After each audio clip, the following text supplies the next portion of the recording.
Okay, good morning everybody. I hope that you can see this. The app that I usually use to make these videos isn't working on the school iPads, and so I have to wait till I get home. But today we learned about multiplying and dividing by 1/10 and by 100. So before we go into how to find the answer to these types of problems, there are a couple things that we need to understand before we begin. First, we need to understand what happens when we multiply a number by a whole number greater than 1, and what happens when we multiply by a fraction or a decimal that's less than 1. So generally, when you multiply by a whole number greater than 1, your starting value should get larger. And we know that that's true because if I take 5 and I multiply it by a number like 2, I'm going to get 10. Our starting value, 5, got bigger. If I multiply 5 by 10, I'm going to get 50. Yep, got bigger again. And 5 times 15, you get the idea. So our starting value here is going to get larger, right? But when we multiply by fractions and decimals less than 1 whole, something interesting is going to happen. So in a few seconds, you're going to see why the answer is what it is. But if I multiply 5 by 1/10, I'm going to end up with 5/10. So in this case, our starting value got smaller. Here, I'm going to multiply this 5 by 100th, and I'm going to end up with 5/100. So we're starting with a 5, we're ending with 5/100. Our answers are actually getting smaller. Same thing here with 5 times 1,000. Oops.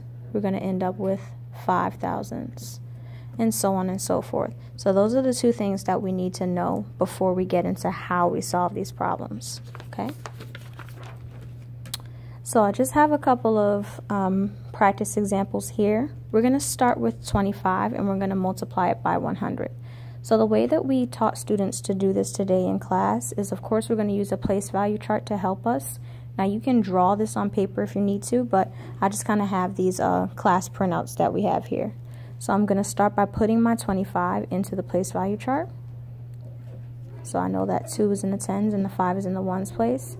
And now when we multiply by 100th, it's actually going to be the same as dividing 25 by 100. The reason why I'm saying it's the same as dividing 25 by 100, because I know if I divide this by 100, this is going to make my answer smaller. And we said that when we multiply by these decimals less than 1 whole, our answer is going to get smaller. So now from here, students should know that when you divide any number by 100, it's going to make our digits in this place value chart shift 2 places to the right. The reason why it's going to shift 2 places, students like to say it's because of these 2 zeros, and that's true. But what's really happening is we're dividing by 10 2 times. So I'm going to shift this 5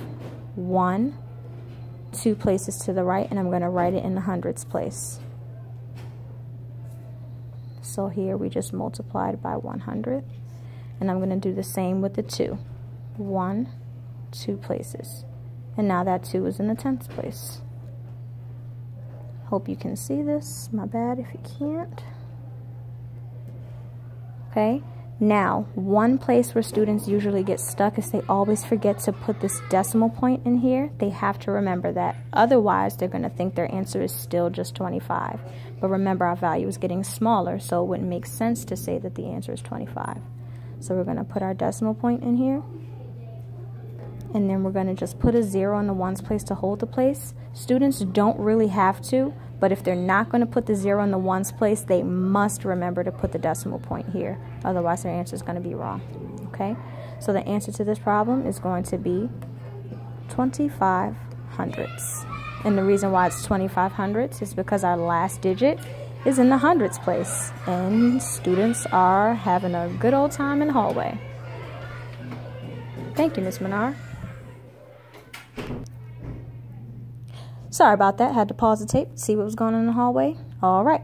So I'm going to do one more example with multiplying by 1/10 this time. So the same way that 25 times 100th is the same as 25 divided by 100, when you have 25 divided by 1/10, that's the same as 25 divided by 10. From here, students know that when you divide by 10, the number is going to get smaller and the digit's only going to shift 1 place to the right this time. So I'm going to write my 25 in my place value chart. And I'm going to move both digits one place to the left. So to the right. So my 5 is going to end up in the tens place. So this is times 1/10 this time. And I'm going to move my 2 to the ones place. Times 1/10. Now, again, if students don't remember to put their decimal point in here, they're going to look at this place value chart and think that their answer is still 25. So you want to really stress to them to make sure that they're writing their decimal point in there so that they see that the answer is 2 5/10 or 2.5. So here our answer is 2.5. Okay, let's do 2 more with some more interesting looking decimals. So now we have 12 1700ths times 1/10. I'm going to start by writing 12 1700ths in this chart. So 12 goes here, my decimal point, 1700ths. And now, since we're multiplying by 1/10, again, that's the same as saying 12 1700ths divided by 10. So I'm moving my digits one place to the right.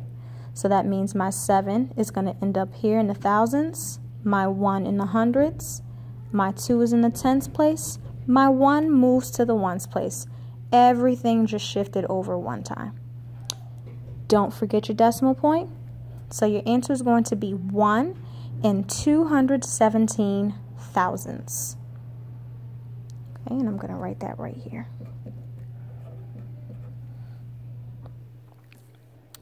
Last but certainly not least, and I'm actually noticing that I need one more column to make this problem possible.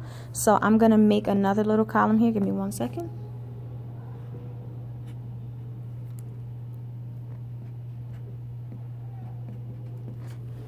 Okay, I just made a little extra column. This TTH just stands for the 10 thousandths place because I realized I didn't have it. And oh my goodness, I should have did it down here.